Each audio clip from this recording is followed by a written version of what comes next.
but the clock is ticking. I gotta move on, yeah, move on. I got things to do, all without you.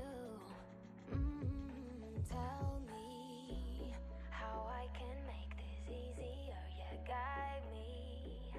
I don't want you to get too hurt, there's no need for screams or shouts or ugly words, no. I'm done with getting hate from love, you see, love, you see, love. Baby, can we kill these butterflies? They live and then they die, and that's the way I like it. I just wanna move on with my life. I've loved you for a while, and that's the way I like it. All these butterflies gotta go. I just gotta be on my own. I've been loving you for too long. All these butterflies gotta go. I just gotta be on my own. I've been loving you for too long. Too long. Move on my own. I've been loving you for too long. I know you're eager to move on with us, but you know I never do the long-term stuff, so let go and hope for better luck next time, 'cause I'm done with time-consuming love, you see. Baby, can we kill these butterflies? They live and then they die, and that's the way I like it. I just wanna move on with my life. I've loved you for a while, and that's the way I like it. All these butterflies gotta go. I just gotta be on my own. I've been loving you for too long. All these butterflies gotta go. I just gotta be on my own. I've been loving you for too long. Too long. Move on my own. I've been loving you for too long.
To the moon and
All right, Mark, we're live.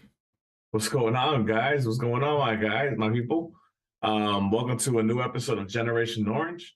I'm your host, Mark Segovia, alongside my co-host Sean Ringrose. I know we've been gone for a minute, but we're back, better than ever, I don't know about that. happier than ever, as you can tell by a little diesel over here. But yeah, man, Sean, how you been? Been good, man. Been good. A little busy with work. I know you know them feels, but Oh yeah, for sure. man, can we just real quick before we even kick off the show talk about how exhausting indoor soccer is? Oh man, shoot. Man, shout out to all the guys who are on the Club Deportivo Surge. We do a little 5-on-5 indoor soccer at pitch 25 every Tuesdays if y'all want to come down. I know the first game is at 7. And unfortunately, man, I couldn't make it this last Tuesday. We're Yeah, I had stuck to. because I had to miss Tuesday as well. Due to just work. We've got an active response, so I'm extra busy right now. And yeah, no, we man, were just backed. We were just backed up, man, and because we got a late start because of all the weather and all that stuff. So, unfortunately, Mother Nature got played a little hand in it. This was the week I wish we had the 9:15 game. for real. No, if we'd have had a later match, I probably actually could have made it. The earlier match actually messed me over, but Yeah, for sure, for sure. But shout out to Julio and JSP who are with us on that club as well, and they were out doing the damn thing, and I know they're a little bit tired, probably a little sore from it. I know they were a little shorthanded on that this past Tuesday, but man, I heard they held it down. I heard they scored a couple goals, so it's all good, man. It's all good and fun. But next week, I think next week's going to be our double header weekend, yeah, yeah. back to back games. I hope So we'll see. hope Julio and G are out there just resting up because man, it's gonna be real tired next week. I'm just saying. Yeah, for sure, man, for sure. It's going to be something very interesting. But with that being said, I mean, we have other teams playing very interestingly. Excuse me. Uh, down. What street is that? Is it Hamilton? No, no, not Hamilton. What street is Walker, you Pitchunga? want to do Walker. There you go. Walker Street? Down Walker towards Shell Energy Stadium. Um, Undefeated at home, Sean. You know, 5 MLS games, unbeaten streak, 4 wins and 1 tie, 13 points. 13 of the 14 points that the Dynamo currently have at this moment in MLS. Um, right there in the thick of everything as far as playoff positioning. I know it's early in the season to be talking about playoffs, but I mean, let's have this fun while we have it right now. In the thick of things, a couple of games in hand as opposed to other teams ahead of us, so that's always a good thing as well. Just your initial thoughts to where the Dynamo are at right now, as far as their home, the way they look at home. All right, Are you are you starting to believe in Benny Ball? I still don't believe in Benny Ball, but that's a different story altogether. I do, however, believe in focusing time and energy on improving the defense. I mean, that has bore itself out, tremendously. Um, I still don't buy into the idea that Corey Bird is the solution at striker. I mean, I don't think anybody with 2 cents and to their name is going to buy that. But for all of my misgivings around the choice of substitutions, the choice of starting lineup, the style of attack or style of play, the team is getting the damn thing done at home.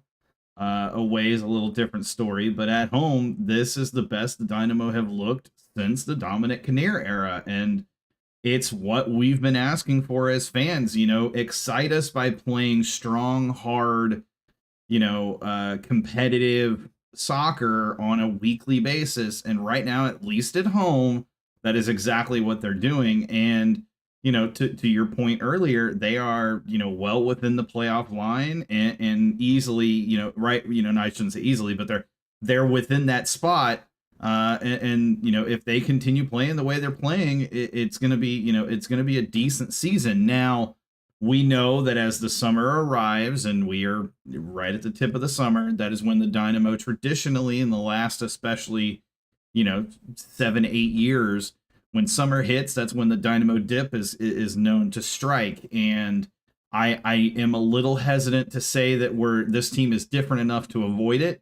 All you need to do is look at the result from Saturday and know that this team, while being different, is not different enough to necessarily avoid that. A 0-0 draw at home against RSL.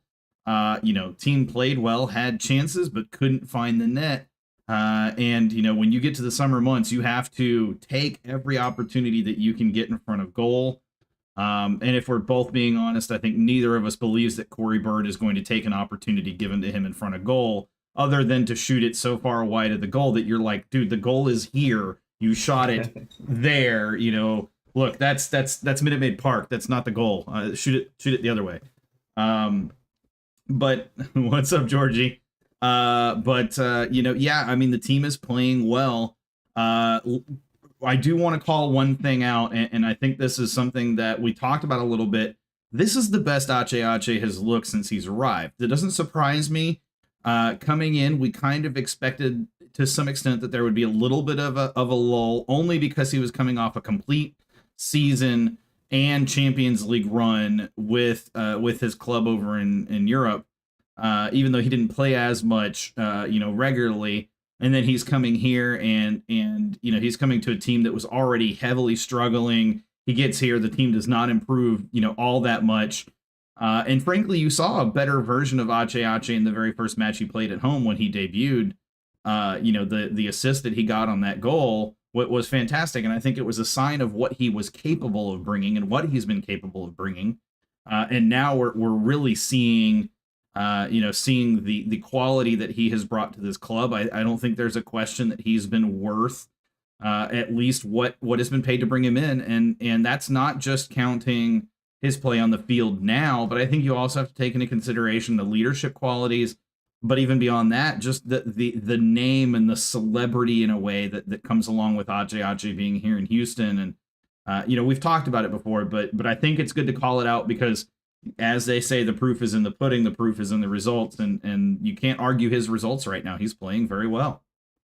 Yeah, man, and you also got to take into account the fact that he had a whole offseason with his teammates to kind of build up chemistry and to obviously understand where his teammates like to be, their habits and things of that nature. As far as where everybody's at the pitch, it's tough.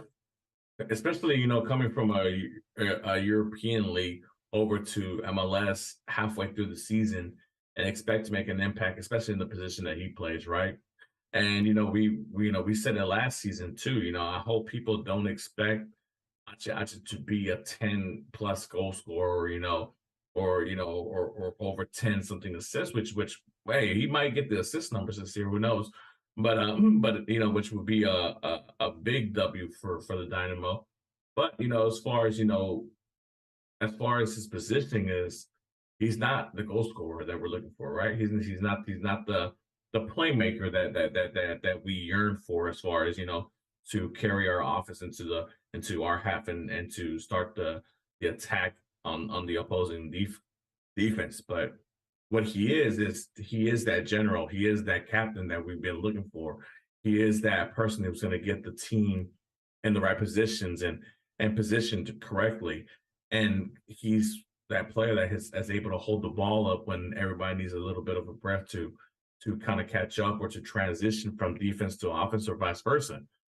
So obviously Ache last season wasn't living up to what we expected. But with that being said, I think that's just kind of a wash, because the Ache we see now, it's hey, he looks committed, he looks poised, he looks motivated, and I'm happy to see that, man. Because how many times have we seen European players come over, or players that were based in Europe come over just for a money grab? I was going to piggyback off what you were saying, and I'm glad you kind of transitioned that way, because there was a article or a tweet that went out a couple of weeks ago while we were kind of off doing our thing that mentioned that a lot of some of the GMs around the league and some of the teams around the league are they're starting to turn away from the idea of bringing in bigger name players because a lot of them came into the league and just outright flopped. You look at like a Shaqiri. Who's the other one that came in that they called a flop? Lorenzo Insignia. Insigne was another one. I mean, it's one of those things where, like, look, don't get me wrong, a high profile player brings high profile to the league, right? Yep. And it's a win-win situation. You try to bring as many big time names over here because you're obviously trying to grow the league as far as globally goes, and how better to grow a league globally than to bring global names over that are already name set, and there are names that are already enriched into the minds of soccer fans all across the world. But at the same time, those players have to come over here with the respect. They have to give the respect to this league. This is not the retirement league that was once known, David Beckham and Cuauhtemoc Blanco, and maybe Thierry Henry when he came over. What it was, that's not the case anymore. No. And the thing is, like, this club is improving because all these clubs, especially the new ones coming over, the expansion clubs, like obviously what we've seen with Atlanta, with LAFC, what we're seeing currently with like St. Louis and stuff like that, FC Cincinnati. They've not only invested on the players on the pitch currently, but they've invested in their scouting networks and the scouting developments, and stuff like that, because they're out there going to South America, going to not the most popular parts of Europe and maybe the minor leagues in European in soccer, and finding these playmakers, finding these people who might not have been names over there, but they're sure as hell making themselves big names in MLS. Yeah. And at the end of the day, this is a professional league. Yes, I wish would it make me happy to sign a big time name who produced big time numbers? That's a win-win. Yeah, obviously everybody's looking for that, but like I said, very rarely do you get that. As now that we have a bigger sample size since the Beckham era up until now, it's come to show that while the big name is great and it sells a lot of kits and it puts a lot of butts in seats and things of that nature, it doesn't really help as far as the product on the field, as far as like getting points, winning games, winning championships. But I mean, but like I said, that's where you as a team and your front office have to make that determination whether or not you understand what you're getting yourself into when you commit that type of money to whatever type of player that you decide to go after. Like I said, Look, I don't blame Toronto FC for going after Insignia. It was a great signing. The whole league was envious of that signing, and I would sit here and lie to you too if I didn't say I was a little bit jealous. Oh no, we were both jealous. Like, Yeah, great player, just for him, he hasn't accommodated. He hasn't been able to adapt to the league. He has the skills. No one's denying his skills. No one's denying that he can dominate here. He just hasn't adapted. And look, this has been the problem for Italian players all over, to be honest. That's why a lot of Italian players stay in Italy and play, because that's their style.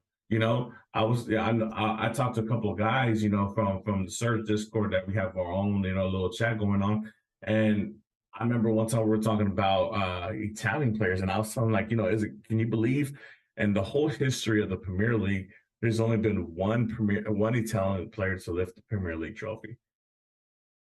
Mario Balotelli. Yep. With Manchester City. One Italian player in the whole history of the Premier League. And that's because they don't leave Italy, man. They're comfortable and they love the way they play over there. So I mean, it's one of those things where it sucks. I wish it would have happened. It would have happened for them because obviously it would have brought more people over here. But I mean, if it didn't, it didn't. And you strike out, sometimes you hit some. Because I mean, like, look, when they brought in Javinko, it was home. It was a grand slam. That was a grand slam. So sure. Yeah. I mean, I remember when Insigne came into the league. Even I said I still have skepticism. Like, yeah, the guy's going to be great. He is who he is, but he's coming into a league that has been known to humble some really good players coming into the league. And I look at some of the reported rumors that are still out there. of certain players that, may potentially come into the league that are major names that would certainly be a big grab for one or two specific teams. But there's also this part of me that goes, you look at like an Ache, right? He's going to be around for another season, another couple of seasons, probably at the most. And it's, what are you doing with that time that player is there? Are you building up a roster that is able to support that player while they're there and create an environment where they can thrive?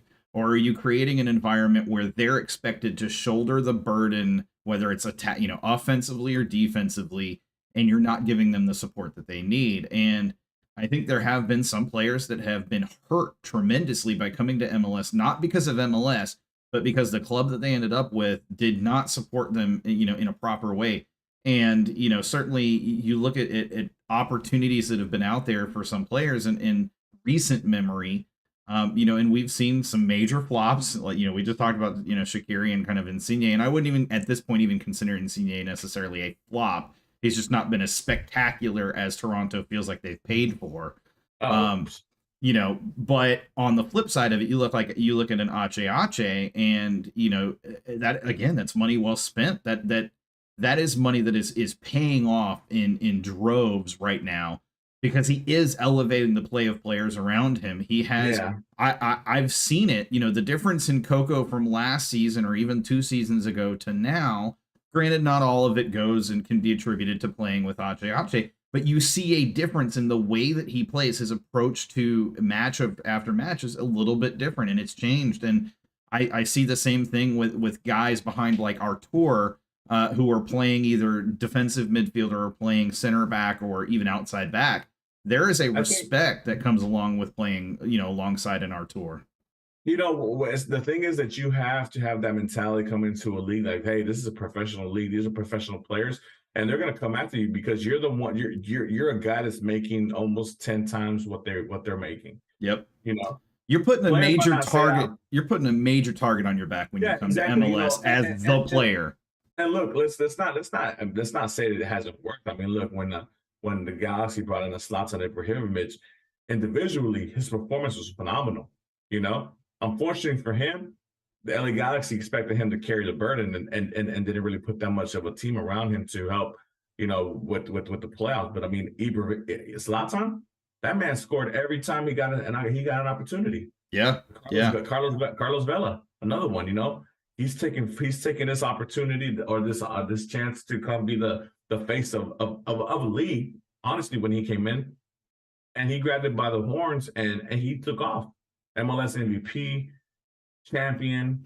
Hopefully they're going to be CONCACAF champions here pretty soon against Lyon. And look, I mean, he's basked in it, Yeah. So I mean, it just goes into the mentality of the player. And like I said, as a front office, you have to have a certain respect for yourself as a professional team in a league that's up and coming. I understand that you're going to have to maybe, kiss a little booty or whatever here with the agents and players, depending on what kind of player and depending if it's like a marquee name or whatever. But at the same time, you also have to show yourself a little respect and let that player know, like, look, if you're going to come over here and you're serious about this, it's not what you think it is. Yep. It's competitive. And these players are going to come after your head because they know that you're making X amount of dollars, as opposed to them making 10 times less than what you're making, or maybe 15, 20 times less. So, anyways, go ahead. I was just going to say, I would even say to some extent that, it's not just the players, right? There is additional media pressure, fan pressure.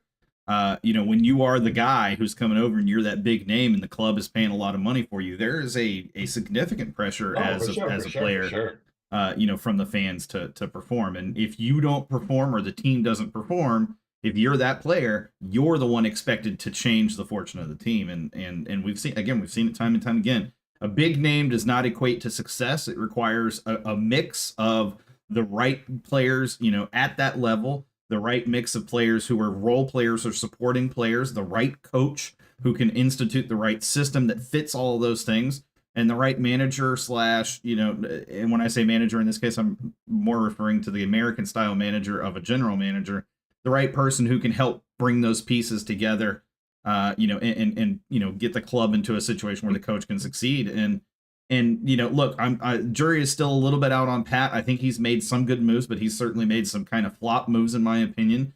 There are some players, on the club in the club right now that I don't think belong here.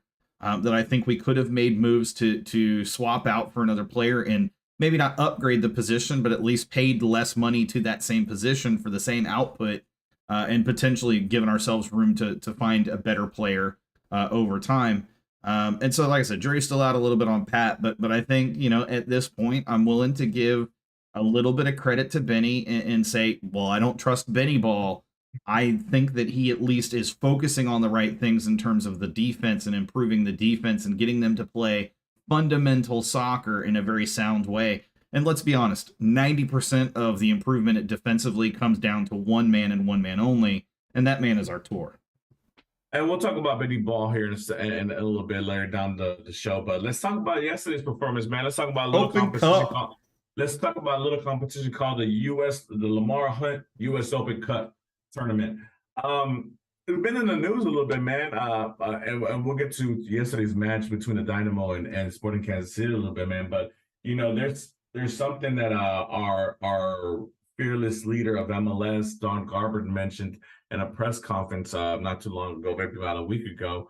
And, the U.S. Open Cup match that the Dynamo had prior to the one yesterday against Tampa Bay Rowdies was one of the matches that wasn't going to be streamed or whatever, right? Mm-hmm. And obviously we made a whole little uproar, obviously as Dynamo fans, obviously any opportunity we get a chance to watch the Dynamo play, we want to watch them play.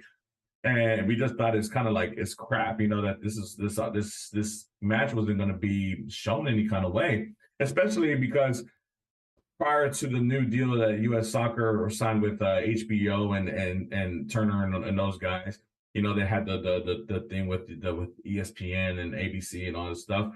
So all the U.S. Open Cup matches were available on ESPN Plus with no issues, right? But given the fact that they signed this new contract, the U.S. Open Cup was kind of thrown into that mix or whatever because it's just part of the property, I guess. And you can kind of tell, that they didn't really think this through as far as, everything that surrounded that contract, because as much as we talk about, we want to grow soccer in America and we want to make this one of the most popular sports in this country and XYZ, we have to support the cup tournament. That's literally the backbone of any soccer nation in this and any country that supports soccer mainly. We talk about FA Cups, we talk about Copa del Rey, we talk about the Puca, we talk about all these other cups in all these other countries, and we follow them. I know I follow them from my respective clubs that I support in said country. Why would I not want to support the Dynamo and the Dynamo run and the U.S. Open Cup, right? And and I had to stand next to our fearless leader, Doug Garber, saying that that these games should be broadcast. There should be a way for these games to be out there available for us more easily as soccer fans, and there should be a way for these games to be more appealing as well. Because let's be honest, there's no unless it's in unless it's an MLS club at USL or whatever NASL league team's home stadium.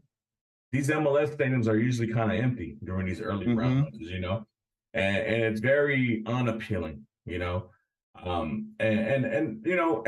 obviously it's up to the team to kind of figure it out as well, Obviously, yesterday was a 7-1-3 night, so $7 tickets for the match, which is obviously a good deal for people who don't really have the funds to go watch a Dynamo match or things like that. And to be honest, the way the stadium looked, I'm pretty sure the $7 tickets you could have sat around the lower bowl, nobody would say nothing to you because of how empty the stadium was. Mm-hmm. But it's just one of those things where we need to start putting more focus as far as the fan base, to these cup games because they're important. Look, it's very important. We saw in yesterday's match. Look at all the players that got the opportunity to play big minutes, got to showcase their skills and their talents off to Benny to let them know that, hey, I'm available whenever you need, not just for Open Cup games, but MLS games. League Cup games are coming up, and also, is there another cup tournament coming up? No, those are the only two, right? Yeah, yeah. So I mean, it's important for these games for the Dynamo to keep on rolling and keep winning these matches because obviously it gives more opportunities for those who don't really see many minutes in the MLS games to get playing time. But with that being said, let's talk about yesterday's game. 1-0, a Thor banger. There was a lot of lightning yesterday in the beginning of the day, so it was kind of like an omen to what was going to happen, a presetting to what was going to happen. And obviously, in the 12th minute of yesterday's game, Thor with a banger.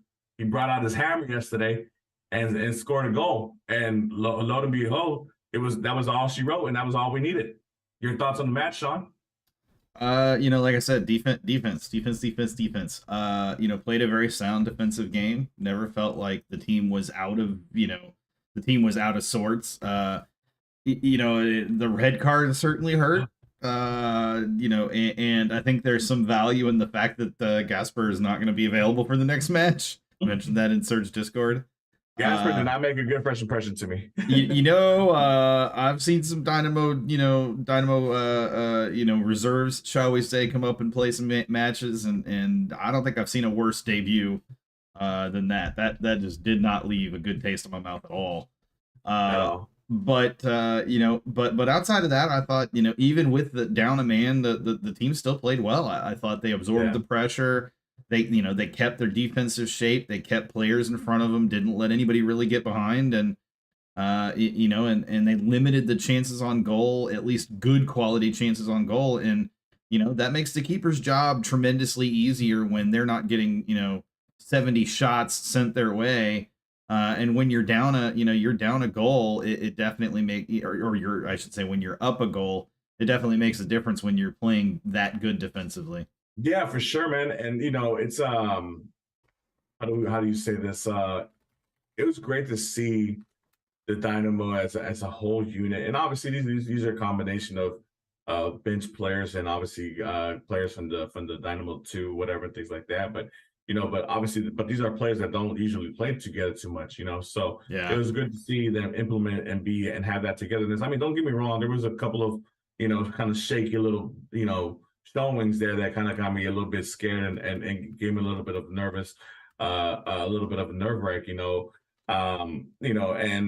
SKC kind of shot themselves in the foot as well because they had, I think, one. I know 2 shots for sure that were kind of like, yo, y'all should have made that, but look, you need a little luck, especially when you're a man down. And luckily for us, Dynamo have been a little bit lucky this season. We talk about all the penalty calls that we've been gotten, and in this match, we got a little lucky as far as SKC not being able to execute on their opportunities to tie the game. But yeah, man, shout out to the guys, for holding it down yesterday for as long as they did, being 10 men down, and Luis Castillo, man of the match. I think it was well deserved. Steady force. In that midfield to kind of control everything and kind of trying to be that spearhead for the defense. I guess playing that Arthur role to the T, and I'm glad because, like I said, I think he's going to be pivotal for us this season if we're going to make a nice little run to the playoffs and do that stuff. Because, like I said, I don't it's tough to have everybody be healthy at all times, and you're going to need those players every once in a while, a game or two, to start in front of their normal starters, and to have the confidence to have a player like Luis there on the bench ready to go whenever his name is called. That's always a great thing to have, So shout out to him for being such a great, showing such a great performance yesterday. Anything else you want to talk about as far as the match or the U.S. Open Cup? I think Stanford said Ben Olsen can beat Gasper in foot race, man. Yeah, Gasper looks slow as hell. Bro, I think, and I'm not even kidding when I say this, I think you could probably beat Gasper in a foot race, bro. Man, dude, I don't know, man. I've seen you running indoor. I know how fast you are. Man, dude, and that was the first day. That was the first day. And that was man, if that's the case, Gasper, man, we need to get in that training quickly, ASAP. Because if I can beat you, yeah, you have an issue. But yeah, man, guys, that's great. Obviously, to keep on with the U.S. Open theme, today we found out who our next opponent would be in the round of 16. Um, let's just call one. It's one of those rivalries that that kind of like fan made, and it's a good little thing going on for the last couple of like shit 5-6 years now that Minnesota's been in the league. The Dylan Whopper Derby is coming back to H-Town May 24th. Minnesota United versus Houston Dynamo in the round of 16. Sean, are you excited for this Dylan Whopper Derby? I am. Not so much for the Dylan Whopper's derby. I am, and it's more to do with the fact that it's Open Cup. Coming off a win at home in Open Cup, I think it already sends a message that this team, wants to do well in Open Cup and not just completely tank in Open Cup. It's going to be intriguing to see what Ben does with the lineup. He's going to have to bring in another center back. I think he probably already knows who he's going to play instead of Gasper, but I hope that we maybe shift into, if we want to stick with a 4-3-3 or a 4-4-2. I would hope that, maybe, God, I can't believe these words are about to come out of my mouth. That maybe Sebas doesn't necessarily get the start. I do think Thor earned the start, but Sebas, man, he doesn't look ready. Something is mentally off. I think if I'm looking at it, his confidence is broken. Shot, yeah. And not getting the minutes that he had gotten last season. Any player, especially a striker, that's going to mess with you mentally and psychologically. Yeah. And for whatever reason, that's where he is. That's what he's dealing with. But I liked the general idea of the 4-4-2, but obviously the execution, and especially once you go down a man at that point in the match, it changes everything. And yeah, for sure. And Minnesota have some good players, some good young players that are capable of pulling off some crazy stuff if you're not careful. So definitely got to play good defense.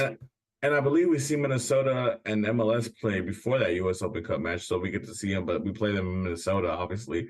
So, I mean, we get to have a little preview of what they got going on. Obviously, I don't think they're going to have the same quality of players in that Open Cup match as they will in the MLS team, as well as the MLS game. But, it's always good to see because, I mean, I do expect the further that we go into this Cup competition, obviously, we're going to see more and more of the first-team players come in, obviously, because that means you're just that much more closer to a trophy and to that CONCACAF Champions League berth, which is very important. Speaking of Sebas and those guys, I mean, I'm gonna give a little bit of a shout out to a forgotten man, Nelson Quiones. I like what I saw from him yesterday, man. Just the pace and the dribbling and the skill set to move around from inside the box and kind of play around. Obviously he wasn't playing against top-notch defense or anything like that, but he did his thing.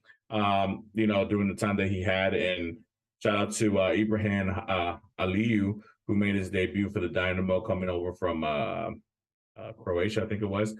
So, it was good to get his feet wet as well.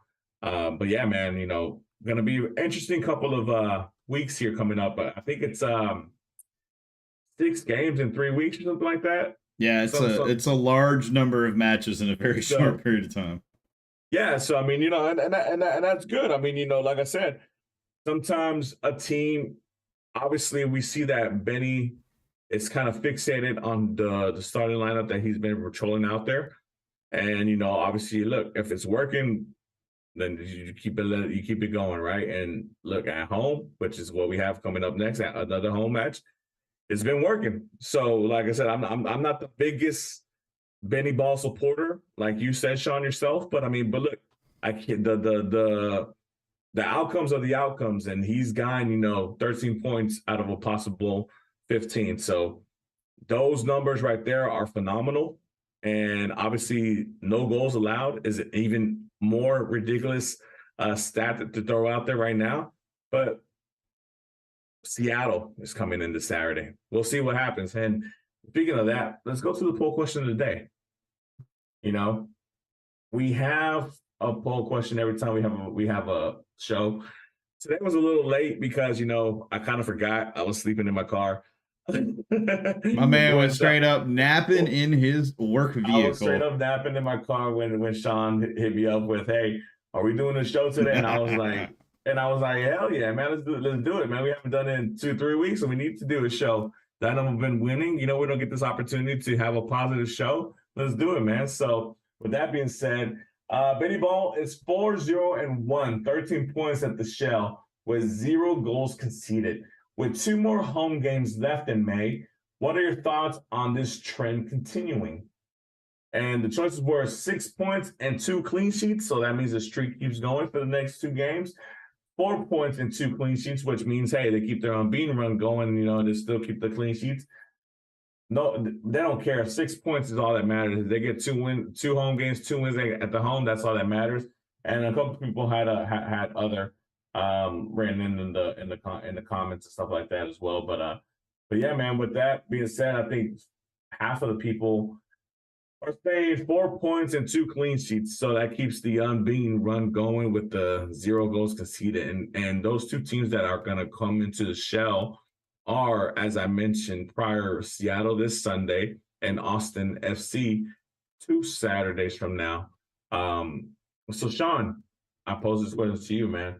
Obviously, we know what Seattle is. We know what Seattle has been. We know the history of Seattle.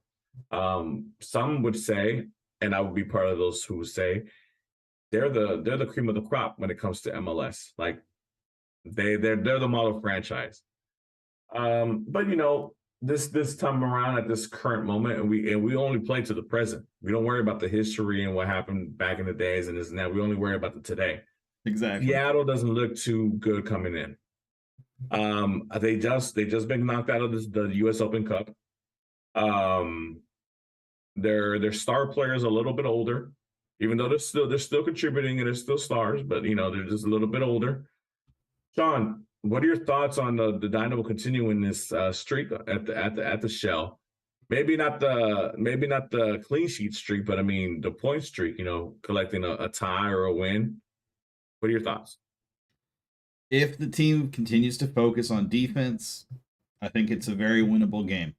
My biggest concern is this is one of those classic trap matches. You've got a team that's coming in that hasn't played well recently. You've got a team that has played well recently that is already here. And it's one of those matches where that team that's playing well, they kind of go, this shouldn't be that hard.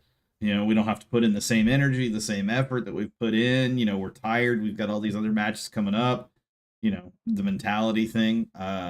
It's the classic trap match, and Seattle would be the team, man, to just out of nowhere drop a 5-bomber on us, and turn around, and there goes the clean sheet streak. There goes the, undefeated at home. All the accolades and all the praise you're getting. If you don't keep it going, it will vanish as quickly as it arrived. And you're going to have to prove it all over again. I think the big thing is, we talked about the summertime, change and how the Dynamo tend to do. Again, we're right at that cusp at that point, and the matches only get tougher from here. And I've got concerns now. Maybe those concerns will be unfounded come match time. But at least until then, I've definitely got reason to be a little bit skeptical that this is going to keep the clean sheet streak, or that this will, and that we're going to continue the undefeated at home streak as well. I think the concerns that I have is that we have more road games than home games coming up pretty soon. A lot more road games. Yep. So the season the schedule's going to start to balance out. But with that being said, obviously we're going to talk about this weekend's game, and that's against Seattle. And look, as much as Seattle may be down and out right now, Seattle have the capability, they have the talent, they have the players to come in here and to really poop on our party. Mm-hmm. Obviously everything right now, we're having a lot of fun. This streak that the Dynamo are on is a huge improvement. It's one of the things, when we got the coach, when we found out who the coach was and we found out the players that were coming in, one of the things that we asked, is, look, we just need to see improvement in the team to start believing. Look, at the end of the day, you and me and whoever else has a podcast or whoever else talk about Dynamo for a living or whatever. They can say what they want to say, but what happens on the field is going to determine whether or not you and me are right or you and me are wrong. Absolutely. With our thoughts. And up to this point, look, we're eating crow, Sean. You know, look. They're showing improvement. They're showing improvement. Yes, I'm gonna counter that we're eating crow. And the only reason I'm gonna say is because I think that's a misnomer, because we specifically said that the air like the room for improvement was there. It wasn't going to take a tremendous. It wasn't a high bar to start off with, bro. Any coach with even a remote amount of experience that wasn't a youth coach would have been able to take this team and at least improve over last season and even the seasons before. But let's be fair as well. And I'm agreeing with you. I just want it to be clear, and I'm willing to take ownership. Look, if this team goes and makes playoffs and they perform well up to playoffs and into playoffs, or they keep the undefeated streak for another 13 matches, whatever it is, okay, fine. I'll eat my crow then. But right now, this team has not done enough for us to say we should be eating crow. At this point, we're, 12, less than 12 matches into the season. We're 6 matches into the season, 7, 8 matches, I think. Something like that. No, it's not a high number. Yeah, we're a fourth of the way. Yeah. Yeah. No, we're not a fourth of the way. We've not played 10 matches, and there's 34 matches in the season. I think 36. Your math's a little wrong, but 36. We're more like a sixth of the way through the season. We've done a sixth of the season. So the first sixth of the season, I'll give them a passing grade, but you still have 5/6 of that season still to play. Yeah. And to the point that I've continued to make, the summertime is when this team has historically shown itself to not be as good. And we had, even last year, we started off the first couple of matches, 2 or 3 matches were bangers, man. We played well, and then it just tapered off from there. We're not to that point yet where I feel like I'm comfortable saying the team has improved enough to warrant me saying, oh man, I was completely wrong, or I was even, I was very wrong, or I was wrong, only because there's so much of this season left to go. And because we've seen this act before from the Dynamo, where they come out and play really well to start the season, and then they start to taper off and they never get it back. For sure. And I mean, look, I guess let me say with a better context, I guess, obviously eating crow is, I guess, a little too harsh. But I mean, as far as, I didn't expect them to have this kind of streak at home, No, obviously, the road stuff is still, it is what it is, because I mean they said that they haven't been able to figure that out for almost a decade now. Yeah. So I mean, that's something that still needs to be looked at. But as far as what they're doing at home and the dominance they're having at home, I mean, I have to give them a round of applause. Obviously for what they're doing up to this point.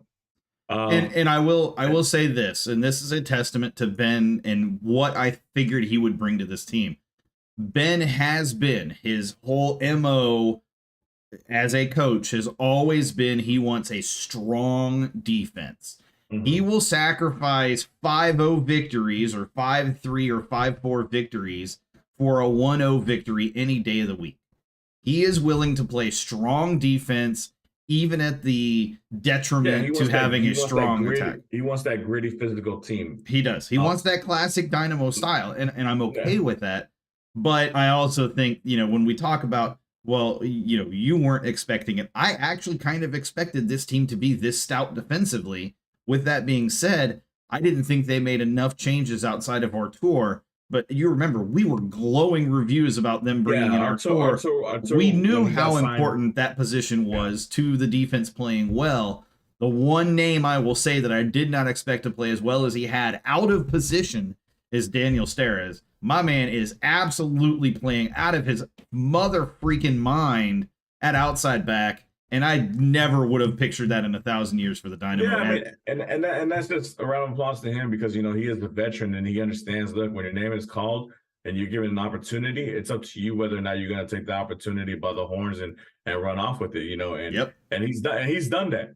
But with that being said, like I said, I mean, look, Seattle, they're a formidable opponent. Obviously we remember 2017 when we had that playoff run and everything was going glorious in the city of Houston because there was something that was happening with this young team now, and then out of nowhere, boom. I think they beat us 5-0 and here in Houston or something like that. To a sold out back then what it was a BBVA Compass Stadium, and I was there for that match. That I was match there. hurt. I was there too. So there was a lot of excitement in the air. A lot of people out there, which was crazy. It was great. But I just don't want to see a repeat of that. I think that this club is more capable.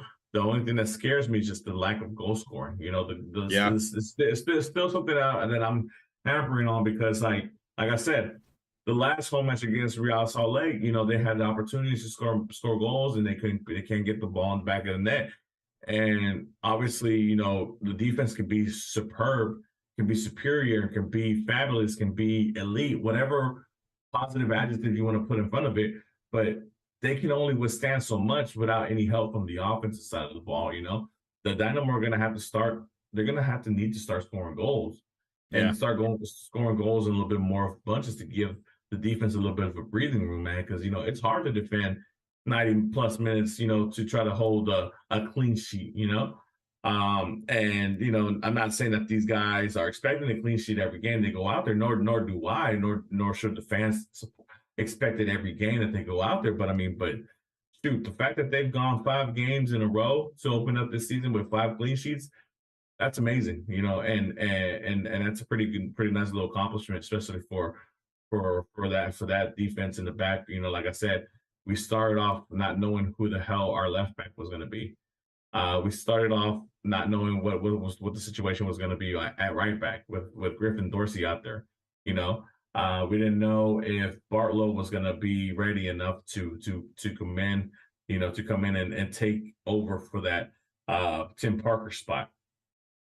Teenage, we always have the concerns of him being a wild card as far as sometimes him doing foolish crap and things like that. And then obviously Steve Clark, getting a little long in the tooth back there. But obviously up to this point at home specifically, they put those pawns to rest, and I'm glad to see that they've united and they have a formidable back line.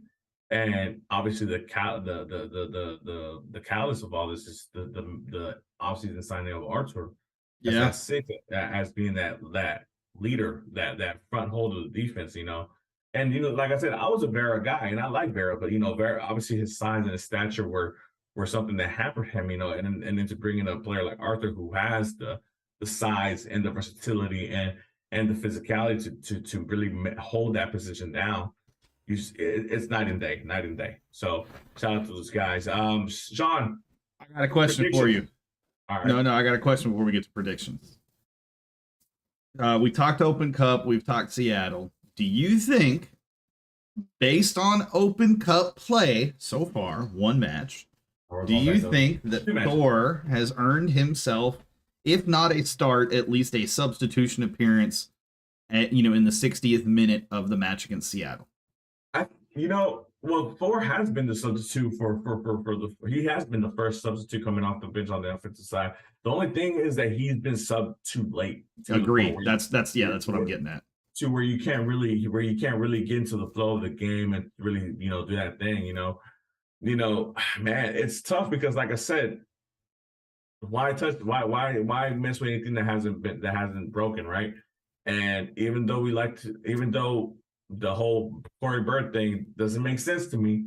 It still doesn't make sense to me. But look, they've won. Yeah. They've won. At the end of the day, the bottom line, that's all that matters. What are the results that happened? And they've won, right? So now, obviously, what I mentioned prior was that the Dynamo needs to score goals. And unfortunately for us, Bassi, on a penalty kick, he hasn't scored. That's not true. He has a goal. Well, he has that one goal, but like I said, majority of his goals are penalty kick goals. More than most of our attackers have. That's more than Corey Bird has on the season. But that's what I'm saying. That's what I'm getting to. Like, Bird has one open play. No, I'm sorry. Bassi has one open play goal. Yep. Brownfield hasn't scored yet. Yep. Barrett has come nowhere close to scoring. Yeah. So I would think it would benefit the team and Ben to get whoever you want to get out early, maybe the 60th, 55th, 60th minute, to give him half an hour to go out there and get in the flow of the game, and to really be out there and be the spearhead of that attack, to be that number 9, to where he can get a couple more crosses. Because look, he comes in at the 80th minute, 85th minute, 75th minute, too. Like, realistically, depending on how they're playing and what the situation of the match is, they're not really looking for you. They're trying to defend. No. They're trying to clamp it down. And they're just sending the ball along, trying to keep the ball away from goal. And they're just trying to hold on to the lead or whatever, Yep.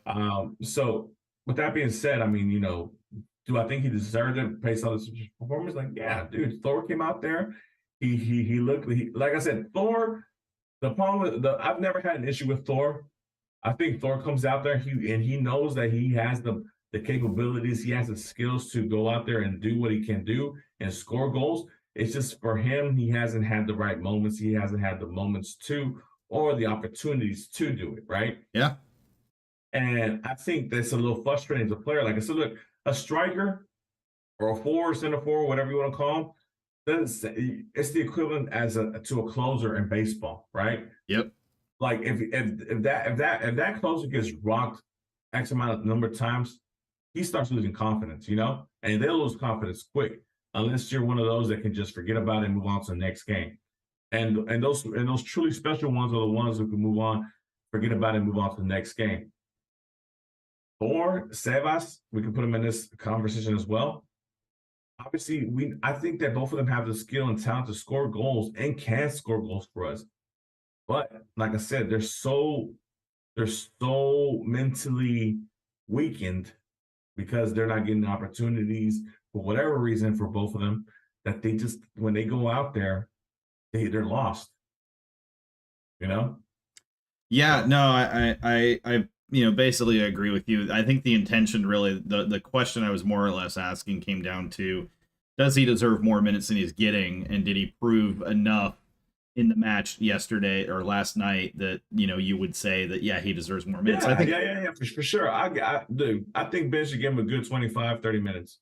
Yeah, that's fair. That's totally fair, and I agree with you. I think, especially in light of the fact that you have this many matches coming up in a row, kind of back to back to back, you're not going to have a lot of rest between matches.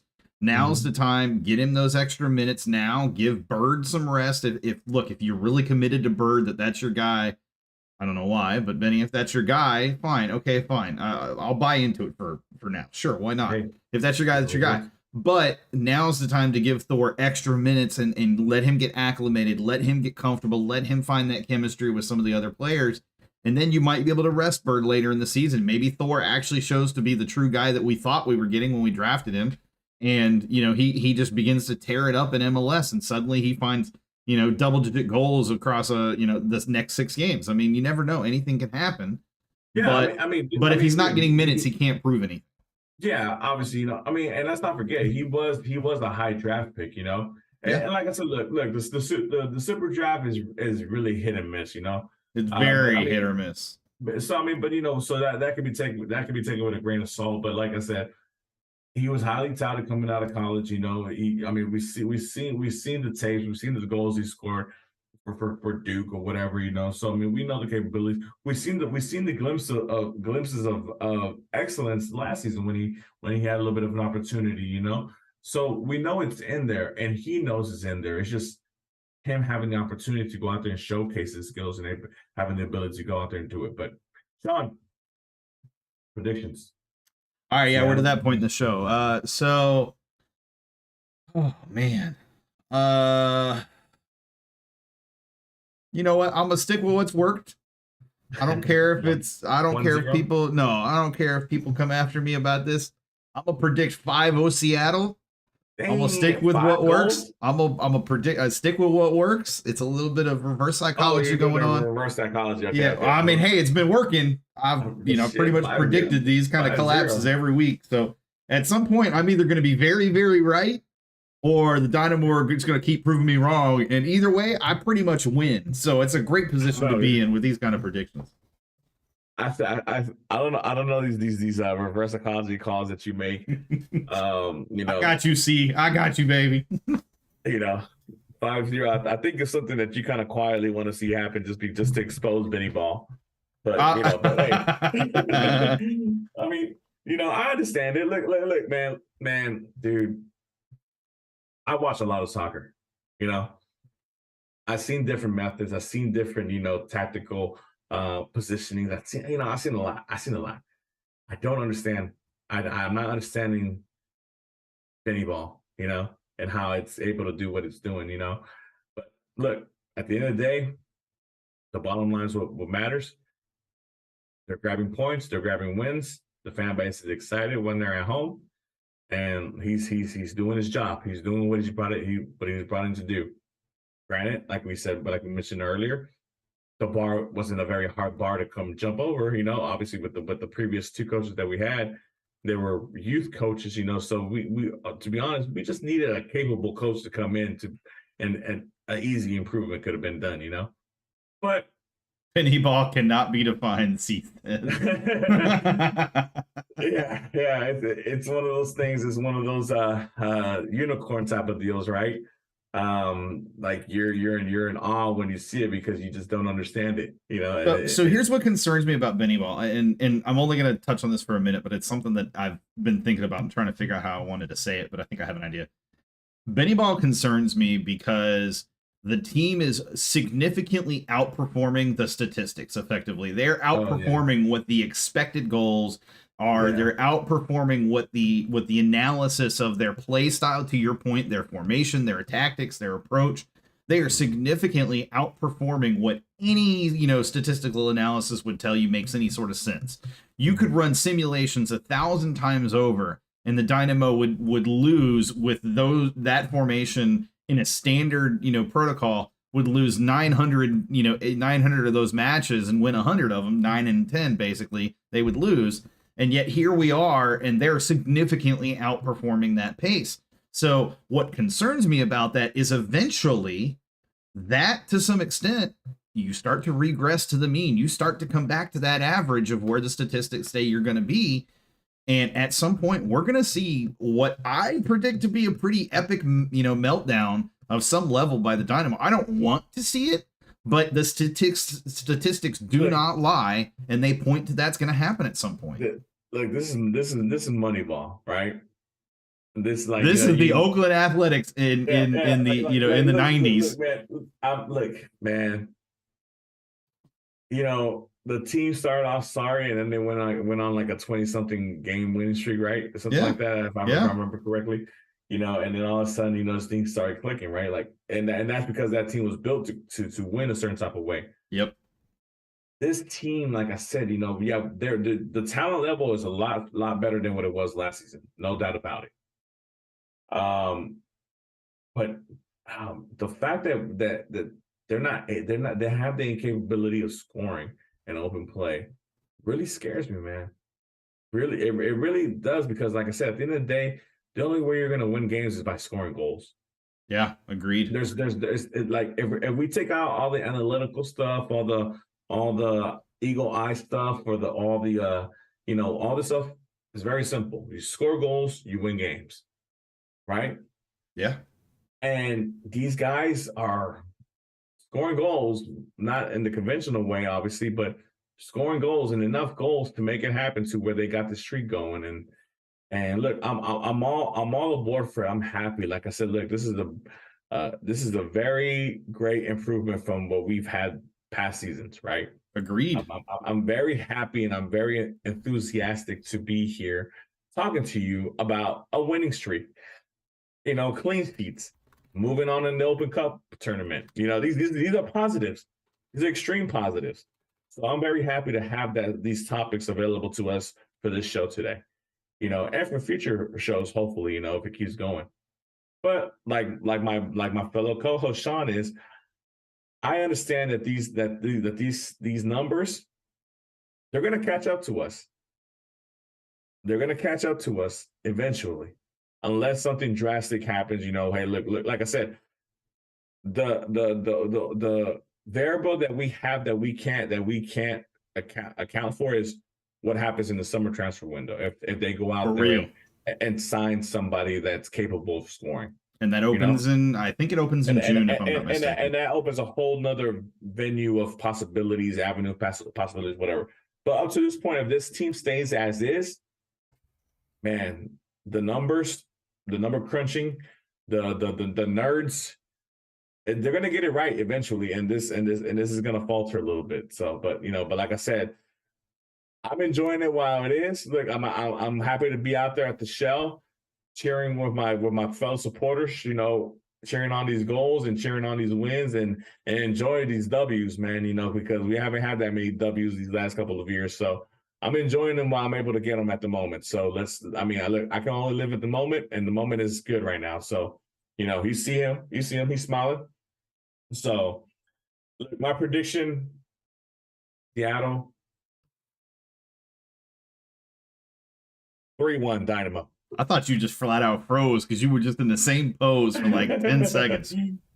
3-1 Dynamo. Hell in the Shell. 3-1 Dynamo. So breaking the clean sheet streak. No clean sheet because the clean sheet deal, that's amazing. Don't get me wrong. It's awesome. But at the end of the day, we just want points. Yes, sir. I'm happy with the points. Look, if the Dynamo come away out of this match with 3 points or even a point, I would consider that a pretty good victory because that keeps the undefeated streak alive. And it's also against a really good team. Now, yeah, the team is not performing well right now, but as I've said, that's the perfect trap match. Like, that's the opportunity for you to absolutely trip and fall on your face. So, play well and it won't matter. But also, it's an opportunity, Sean. You have to look at it from this standpoint.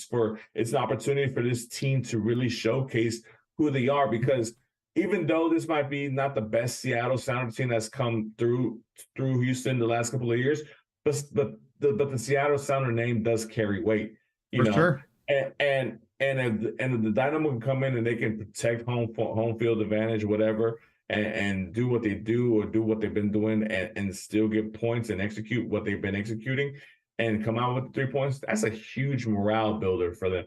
That's a huge accomplishment for this team, especially for what we've been able to accomplish this last couple of past seasons, which is very minimal. That's a huge win. So, I'm not gonna say it's season defining or anything like that, but it's really showing that, hey, this club is not a pushover club. Sure. You're coming in. Both clubs are well rested because both clubs didn't play any other regular starters during this U.S. Open Cup round, and you're going to see them. They're going to be well rested and they're going to be ready to go. And Seattle's always one of those clubs that start off slow because they're always so much involved in other tournaments and other trophies at this moment. And they're naturally so slow starters. So right now that their only focus is MLS, this might be the time that they start turning it on and trying to rev up that engine for that green machine. So we'll see. I like what a Blues fan said. Only worry I have was how successful RSL were at cutting off the midfield two of Artur and Hector. This will be seen by others in the league. I think it's an important call out, right? Because as a opposition coach, you're doing your due diligence to research, the way that a team plays, research what's worked against them, what's not worked against them, positionally, player-wise, etc., tactics. And Seattle are going to know coming into this match what they need to do to be successful and to kind of interrupt and to his point, to kind of cut off the midfield, the pivot basically between Artur and Hector. And if they're able to do that, it's going to be a long day for the Dynamo in terms of trying to find a way to nick a goal off of Seattle. The flip side, though, is if the Dynamo can come out and in the first 15, 20 minutes, if they can apply the pressure to Seattle, I would not be surprised to see Seattle kind of revert into a little bit of a shell and try to play more defensively to just try to absorb any pressure the Dynamo can bring. But that's, for sure. The Dynamo have not been a high pressure team in terms of attack. They're methodical. They build up very slowly. They're looking for that one key pass, that one key opportunity, and they're trying to take advantage of it. And we'll see. But like I said, there's plenty to take away positive so far from the way that the team has played. And there's also some concerns, and we'll find out come the next match I against think, Seattle as to, whether this team is the real deal or not. yeah, I think it's one of those things where, like, it's a cliche thing to say for a soccer match, right? That the first 15 minutes, you can really put a hamper on the opposing team those first 15 minutes, because if you come out strong and aggressive, as they should, as because they're the home team, right? That you can really, do damage those first 15 minutes.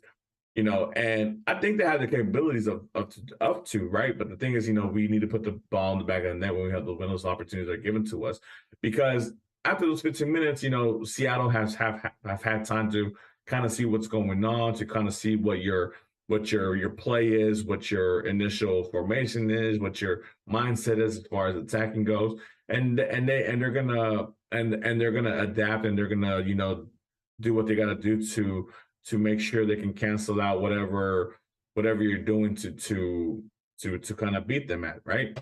Yep. And that's where you got to go back in and see how you revert back to countering that, and keeping that foot on that neck, if you're given the opportunity to do that, and I think the Dynamo, like I said, they're running on a high right now. They should have all the confidence in the world, especially at the Shell, that nobody can come in there and score on them, because literally nobody has come in here and scored on them. So, yep. And they've played some decent teams here at home, and it hasn't been a cakewalk schedule at home. They've done what they've had to do.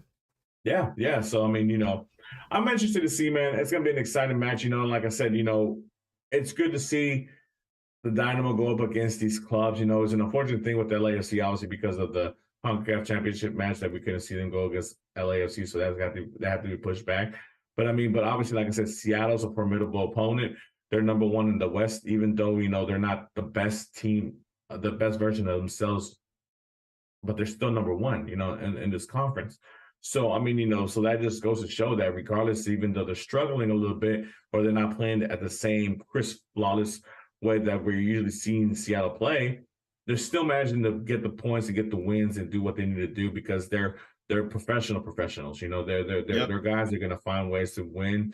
They're guys that are gonna find ways to score goals and make it happen for them to accumulate these points. But yeah, man, it's gonna be very interesting, and I think it's gonna be a very exciting match. And like I said, look, even if somehow both streaks are broken and Dynamo lose to Seattle, and obviously lose that clean sheet thing, as long as it's not like a beating, if the Dynamo lose 2-1 and it was a great showing, it just shows that, look, this team is improving. It's just that obviously Seattle is just a different echelon of team. They're in a different level. So when you talk Seattle, you're talking about championships or bust. Yes, sir. When you talk about Dynamo, you're hoping you're not the last place in the conference. Let's be real. That's what the conversations are. Yeah. And if Dynamo can show a good showing out there, and unfortunately not maybe produce a point or win, look, there's still good things that come out of that. If but now if they come out and they get shellacked and they lose 5-0 like Sean predicted, then look, that's when you start to question what's really going on.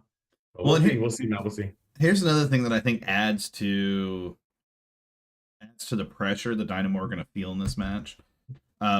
You're going to have more fans coming out for a match like this than normal. Mm-hmm. And it's not Seattle necessarily. It's more the fact that the team has played so well at home. The expectation has been raised. Exactly. There's a buzz, there's hype, but the expectation has been raised. Now, in the Dynamo historically, when they've done this, when they've had a good streak, whether it's at home or just in general in MLS play, they get that one match. Everybody's excited. Everybody goes to that match, and it's just a complete letdown. The team comes out flat. They look tired. They look like they're not ready, whatever it is, and they just don't look like themselves, and it's just a poor performance, and it leads, the following match the next week or the next, 2 weeks later or whatever it is, the following home match is just a complete and utter crap show in terms of attendance, and the fans are the ones that hear the brunt of the blame because, oh, well, you should have shown up. But the reality is that the team's not going to show up when it counts, and when there's a good number of fans that they could potentially increase the fan base by coming out and playing well, then you have to throw some of the blame onto the Dynamo's shoulders historically and even now that when they've had their opportunities to prove that they have made that turned that corner, they've made the improvements necessary, they've not been able to prove that when it's come to big matches like this. And it's funny to call this a big match because it's really not in the grand scheme of the entire season. But in Dynamo fan terms and in terms of Dynamo in general, this is a big match. This is a proving ground level match. This is I think, look, the good thing about facing Seattle at this moment is it's a measuring stick match. It is. Right? That's a great way to put it. Yeah. So, like I mentioned, look, Seattle, even though they're not the best version of themselves, they're still number one. They're still a championship caliber team. We're going to give that respect to them. And like I said, if the Dynamo go out here and they stand their ground and they're able to get a point or even pull off the win, that's great. That shows that the team is improving a lot. And they're a lot further along than what you and me both suspected, right? Even though, like I said, all these numbers and all these analytics say otherwise, at the end of the day, we know that soccer is funny because teams can possess the ball for 80% of the game and still lose. That's just the way this game is. But with that being said, it could also be on reverse where, like I said, even if the Dynamo do lose to Seattle, which a lot of people might expect outside of Houston to happen, hey, as long as it's not a shellacking, if it's something where they went toe to toe, and it just so happens, look, Seattle has proven scorers, we don't. Yeah, that could be the big difference, and again, this goes back to the front office and having the capabilities to go find that proven scorer. If it's not going to be Sebas, if it's not going to be Thor, we need that. We need a proven scorer. Any team, you could look at the past 10 champions of this league. They've had a proven scorer. Yeah. They've had a top 5 scorer in the league. I give anybody, go look at the past 10 champions of this league. Somebody was top 5 in scoring on that team. Yep. So it's something that's needed, Would it be great for if everybody could score 8 goals apiece, whatever this and that? Yeah, that would be awesome, but that's not the case here, man. So, I mean, but with that being said, like I said, man, I'm excited for this match. It's going to be a very good measuring stick match, like I called it, for the Dynamo to see where they are as far along with the season. Like I said, they're 9 games in. This would be the 10th game. And they're right there. Look, they're 1 point behind FC Frisco with a game in hand. They're a couple points. They're 4 points behind San Jose, and they have 2 games in hand on San Jose. So the Dynamo can position themselves very nicely here the next couple of games. Because look, we got Seattle here, and then we got the road trip to Frisco next weekend. There was something you said earlier that I do want to come back to regarding the striker and the need to have a proven goal scorer. You've put a lot of pressure on Bossy to be that guy in terms of the creative player, in terms of the playmaker, if you will, on the pitch and on the team. But what you've supplied him with in terms of his finisher, in terms of his put the ball in the net, is Corey Bird. I mean, if I'm Amin Bossy right now, I'm fielding phone calls from LAFC. I'm fielding phone calls from, you know what I'm saying? Like, I see where you're going with this, because look, it's one of those things where, look, Bossy is our playmaker, right? And let's say Franco to a certain point as well, right? And when these guys are making these passes and making these crosses to a Corey Bird and he's not completing them, they start to lose confidence because they're like, yo, I'm making these passes, I'm making these crosses, I'm giving you the ball right here, and you can't finish. Yep. So I might as well try to finish on my own in a more difficult position because I can't trust giving you the ball because you can't finish. And I think we've seen that with Ivan Franco being a younger player. I think that's exactly what his mentality is I've given this guy so many chances in front of goal. I've created opportunities for him. Granted, not a ton, but enough. Yeah. And yet he hadn't netted anything. So why am I going to, why would I bother trying to get him the ball when I know that either myself or Bossy have the best opportunity to actually score the ball? Yeah, of course. Even if we're going to miss more often than not, we're going to miss just as often as Corey Bird does, but at least we're going to net eventually. Of course. It's one of those things I think the late, great Kobe Bryant said once, and obviously I'm going to misquote this.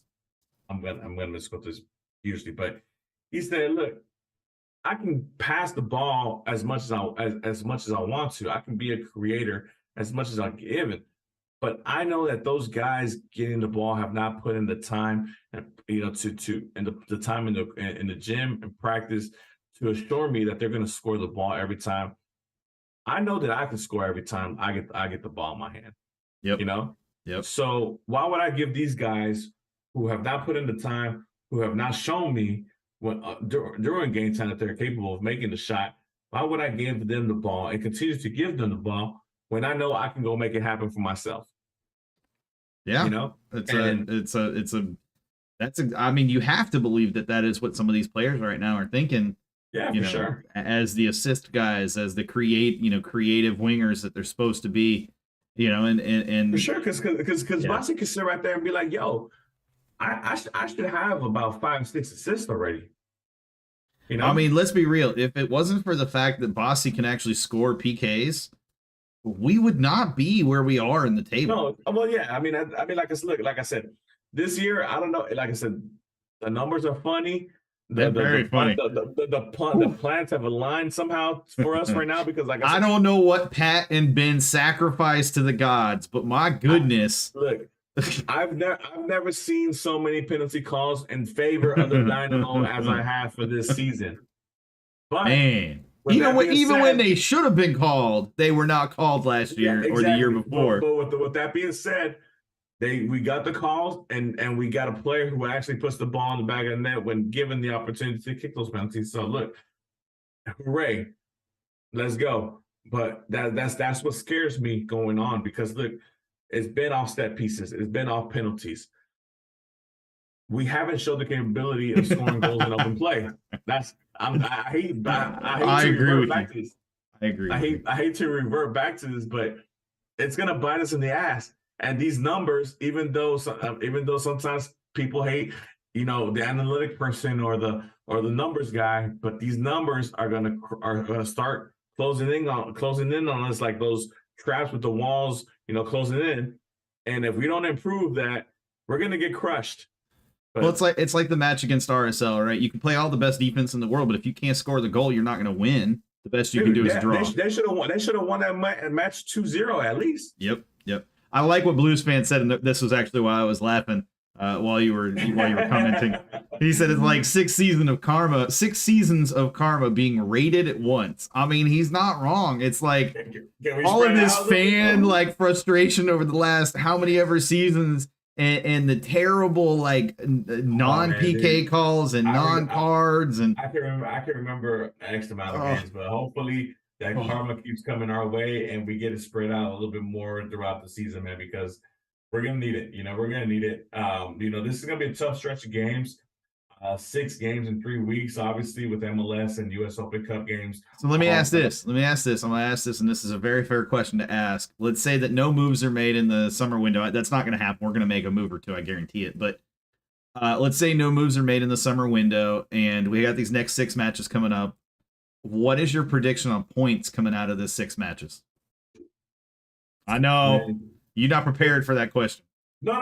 Actually, I was looking at the matches, earlier today because when I was trying to see what kind of poll question I was going to put out. That's what I kind of fixated on as how many road matches we have coming up. Yeah. So look, I'm just going to focus on the month of May, right? Okay. So this excludes the Open Cup match, which we have with Kansas City, right? Sure. So we have 2 home games, and we have.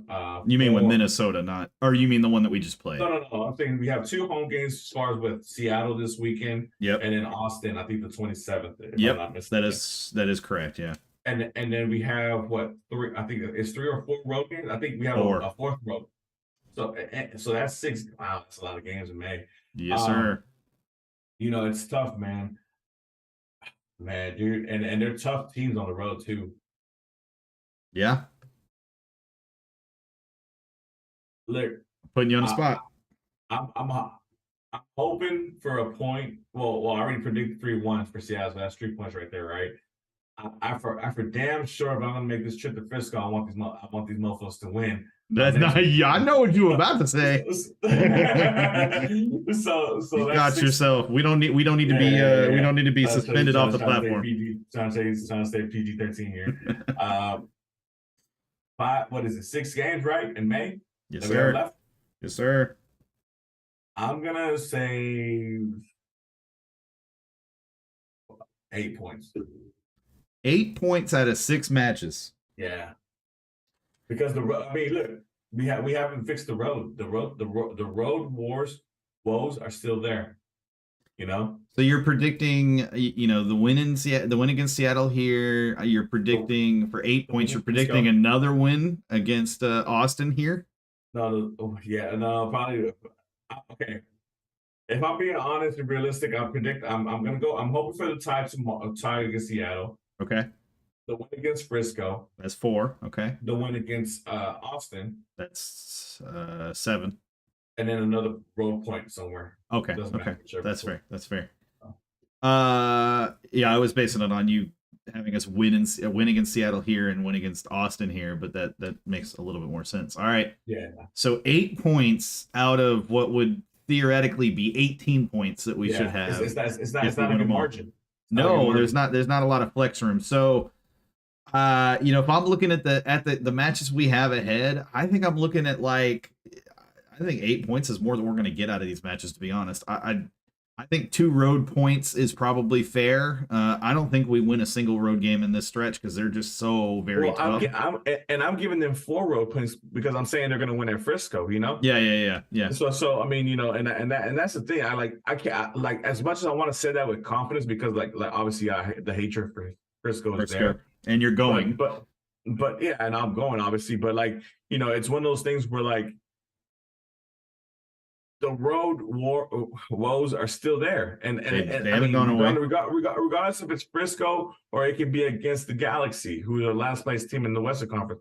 If we're playing on the road, it's cause for concern because we just haven't done well on the road. Yep. And that's the issue here. So I mean, I'm not worried about the 2 home matches. Look, like I said, 4 points in the 2 home matches would be great.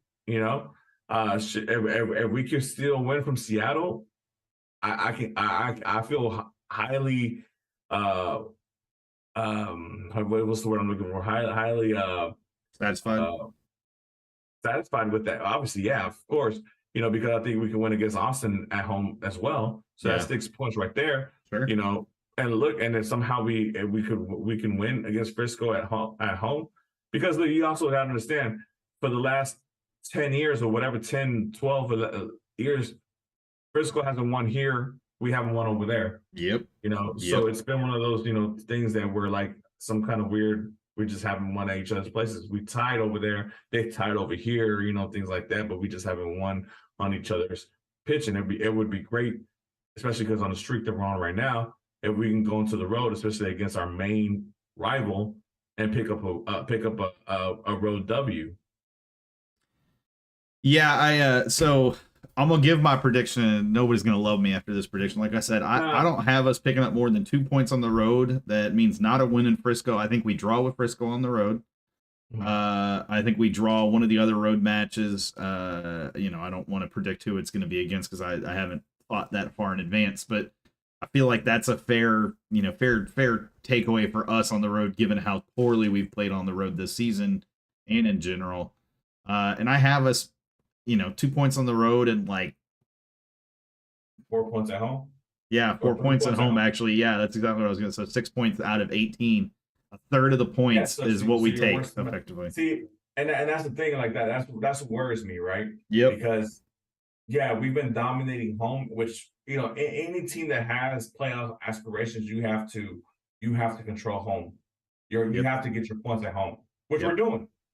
But we have to manage ways to find points on the road, Yep. And for 13 out of our 14 points to be home, 13 of our 14 points are at home. Yep. Yep. And that's scary because, like I said, we've already played a lot of our home matches, 5 going to 6 here pretty soon. So we're playing. So 60% of our matches have been at home. So obviously, that turnaround is going to be real quick, and it's going to slap us in the face real quick if we don't understand how to play on the road here pretty soon. Yeah, I didn't want to ask the depressing question, but I had to ask it. It was No, one of I those mean, things like, it's reality. It's reality. Like I said, we're living in the moment right now, and it's exciting, and it's great, and it's all cheerful and all this stuff because, like I said, we're sixth place. We got games in hand. Hector Herrera's looking amazing. Our Arthur's looking great. Our back line is doing great things. Obviously, phenomenal things. I don't want to say great things. Phenomenal things. We're keeping this clean sheet record going on. So we're living in the moment. yeah, But obviously, once you start peeking over all this and looking over the wall, and you see what lies ahead for the Dynamo, it's cause for concern. Like I said earlier, it's cause for concern. And I guess we're going to see what this Dynamo team under Benny Olsen is really capable of because the road matches, the one against Cincinnati, obviously the first game of the year. It's going to be up and down, whatever. 2-1 against what Cincinnati are now. It's a pretty decent look, right? The 3-0 thrashing against Revolution is the one that was like, yo, what's going on? The 1-1 against New York Red Bulls, who, we found a way to get a point, great, that's a positive, but that's just three. That's the only three road games we've had. yep, So exactly. Yeah, let me ask this question, and we'll kind of close it off with this question. Would you consider if the Dynamo walk away with 8 points out of the month of May, based on what we've just talked about, would you consider 8 points if the victories are against Austin and Frisco, and then 2 draws in there, maybe against Seattle here at home to keep an undefeated? If they draw Seattle here and win against Austin here, to keep the undefeated and the undefeated record going at home, that'd be pretty sweet. yeah. And then they win against Frisco on the road, and then they draw another one of the road matches this month. Is 8 points to you? Is that considered a satisfactory month of May? So I see what you did here. So those are 8 points that played differently. Yes, sir. You Yes, make sir. the 8 points look. You make the 8 points look differently because now you have a road win. Yes, sir. And it's against your main rival. Yes, sir. And I hate that. But you're taking here's the counterpoint to that. You're only taking 8 of 18 points. No. 8 points is 8 points, regardless of the 18. 8 out of 18 is not a good ratio. It's not. That's a scary ratio. It's a horrible ratio.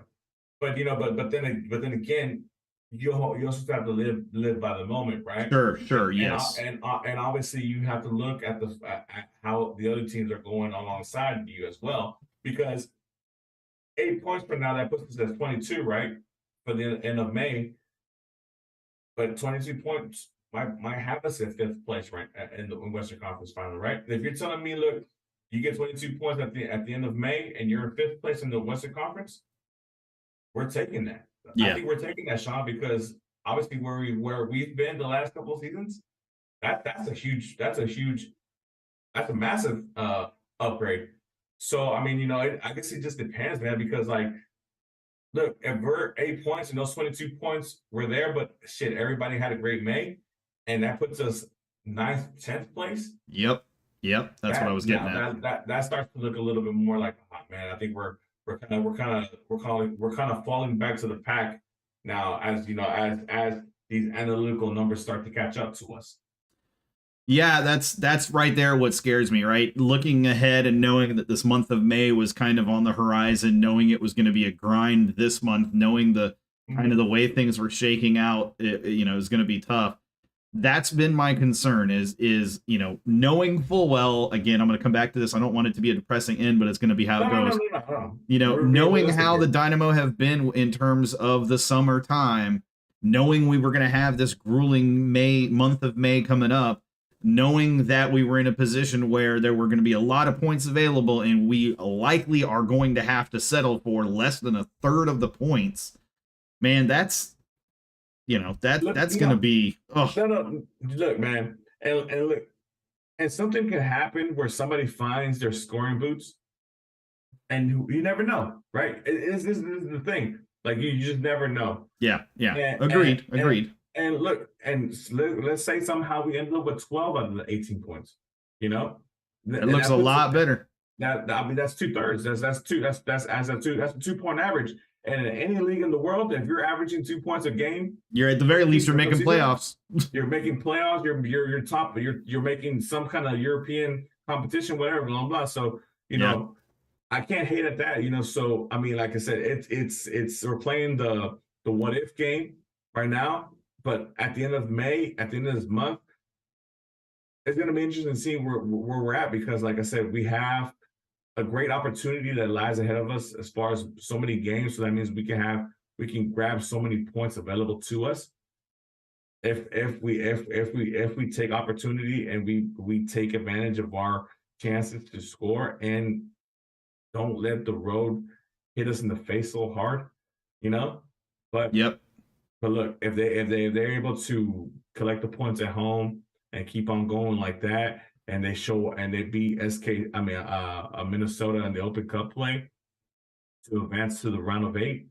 I mean, that too can be into a positive month. So, absolutely. Well, I think it's that time. Let's wrap it up.